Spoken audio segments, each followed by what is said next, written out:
Hey there friendos, what's up? Welcome back to the channel, it's your boy Matt and we are back with some more Marvel Future Fight.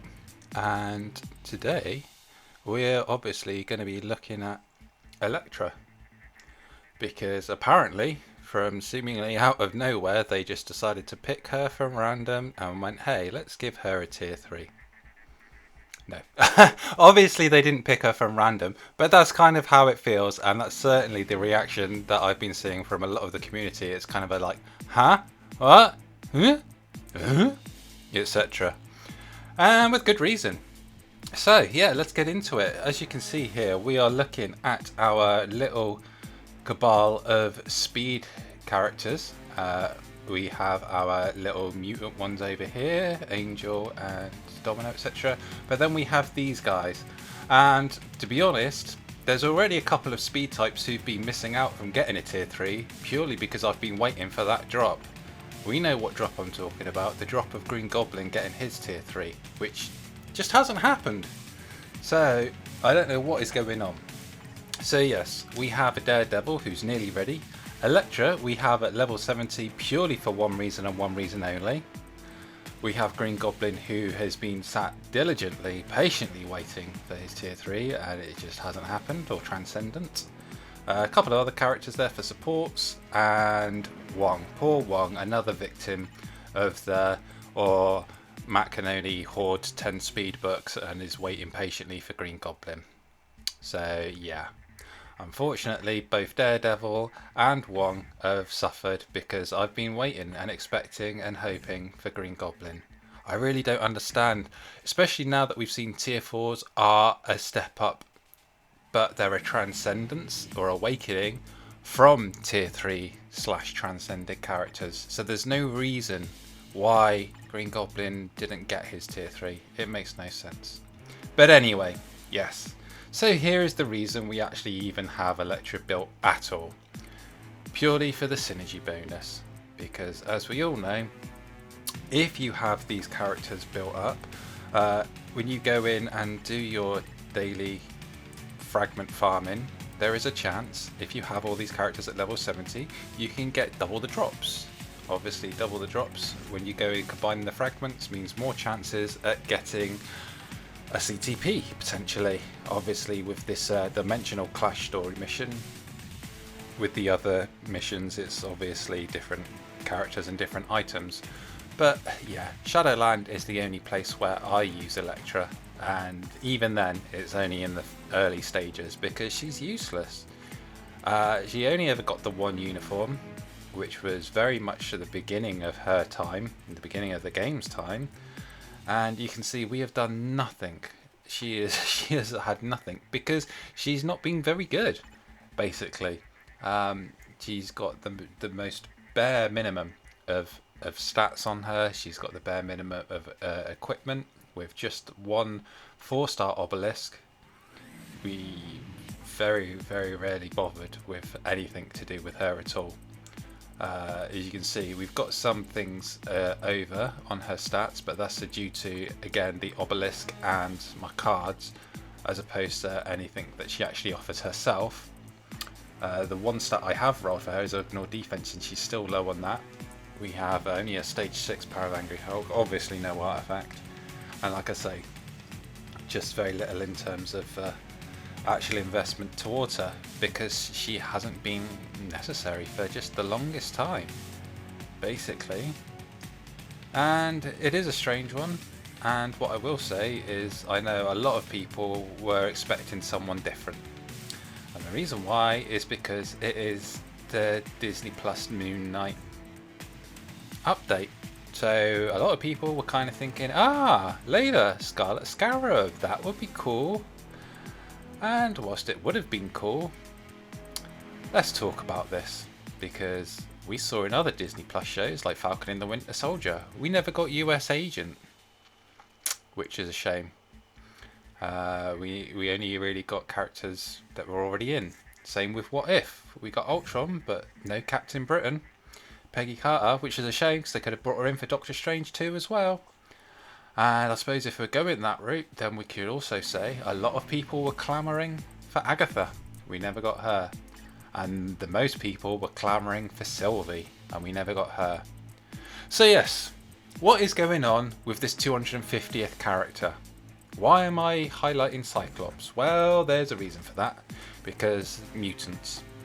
A lot of people were expecting to see new characters, especially certain mutants like Omega Red, because we are at 249. We've been there for ages, and I don't know if it's because the community has talked about it for so long, but we've kind of built up this idea of 250 being this big special character. Now, if you look at the characters who still need a rework before the game moves into its next phase, where tier 4 is going to be, you know, the new meta, there's probably about, 40, 50 characters here who still need to be reworked, have transcendences, have tier 3s or something to make them useful. And if we're going that route, then it seems strange that we haven't had character 250, or are they deliberately saying no, 249 is the cap, because we could have had 250 by now. Now, a lot of people are speculating that it's going to be Thor 4, Thor Love and Thunder, that sees us get the 250th character. Of course, I'm talking about Korg. Yes, Korg, who will look like the Thing, but they use a lot of guns, so they will have the skills of Minerva. Yeah, there we go. Lots of gun skills, flipping around the place, but they will look like the Thing, Ben Grimm. Yeah. Or probably not. But it does raise the question of why we haven't had number 250 by now, when there are so many popular characters who MFF devs know we want in the game, and they haven't come in. And like I just kind of illustrated there, there's a lot of characters who already exist who could be tweaked just in the slightest ways to produce a new character. For instance, Cull Obsidian, or Black Dwarf, whichever you want to call him here. If you were to replace his current weapons, obviously give him a completely different, you know, look aesthetically, but in terms of mechanics and in terms of the character model, you replace that axe and mace with, say, 2 vibranium tentacle arms, if you kind of see where I'm going, because that's what most people have wanted as the 250th character for the longest time. Yes, I'm obviously talking about Omega Red. There he is, my boy, alongside other characters who should maybe be in the game. Maybe not Spiral, but definitely Silver Samurai. Yeah, Omega Red was hugely popular back in the day, and for some reason we've not had him. And speaking of back in the day Marvel characters who were really popular in video games, there are a couple of others. Maybe not Blackheart, but definitely Shumagorath. Here he is making his debut, but we also saw him in as recent as Marvel vs. Capcom 3. So we know that they are popular characters and they have utility. And okay, Shumagorath may look completely different to most characters in Marvel Future Fight, but if you were to say, who would be a good character to use as an example? Who kind of floats around all over the place, whapping their arms around, who you could see being Shumagorath. Maybe Doc Ock. Yeah, in the Superior Octopus version. Sadly, we still haven't got the No Way Home because we spent too much time thinking about Green Goblin. So poor Otto lost out again. The curse of Green Goblin is affecting not only speed types, but unfortunately Doc Ock as well. Ah well. We can't dwell on that forever, I guess. But no, the character that it's most likely going to be is, most people are suspecting, Gore, the God Butcher. And if I were to hazard a guess, I'm going to say, based on his looks in the comics and based on the skill set that he has from what we know, he's going to be a mixture of Corvus Glaive, and he's going to be a mixture of Corvus Glaive and Null, considering where he gets his powers from, who he gets his powers from. I'm not sure how much of that is going to translate into the film, but basically from the comics, without wanting to spoil too much, there is some involvement from Null as to how he gets his powers. So yeah, it's interesting. We certainly seem to have a lot of people we have a huge fan base in Marvel Future Fight who are interested in all kinds of different characters, and yet we don't seem to have any new characters coming in. Now, we know that we are getting a new World Boss Legend or World Boss Legend Extreme, so maybe we could see Gore make his appearance there. Again, I said that we should have maybe got Shuma Gorath here. We still don't know what they're going to do.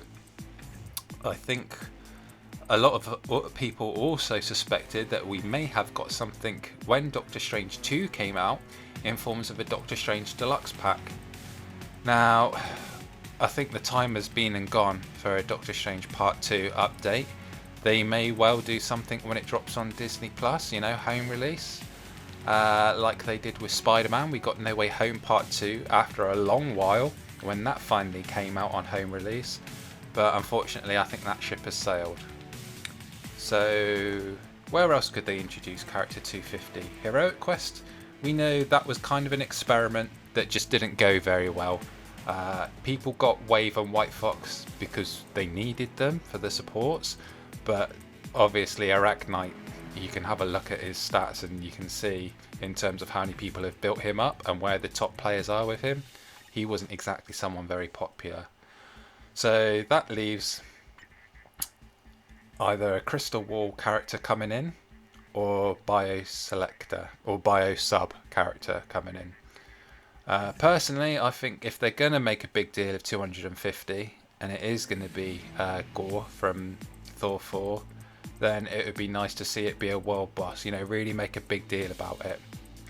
But hey, that's just a theory. My theory. Let me know what you guys think in the comments below.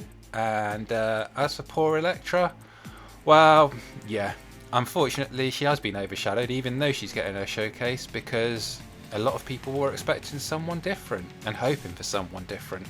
Not that we don't appreciate Elektra, but let's be honest, anything she gets is going to be an upgrade on what she has currently, because even when she got her uniform, it changed nothing for her really and did nothing for her. So anyone who's getting a bump in 2022 from nothing is basically a new character, just not the kind of new character we were hoping for.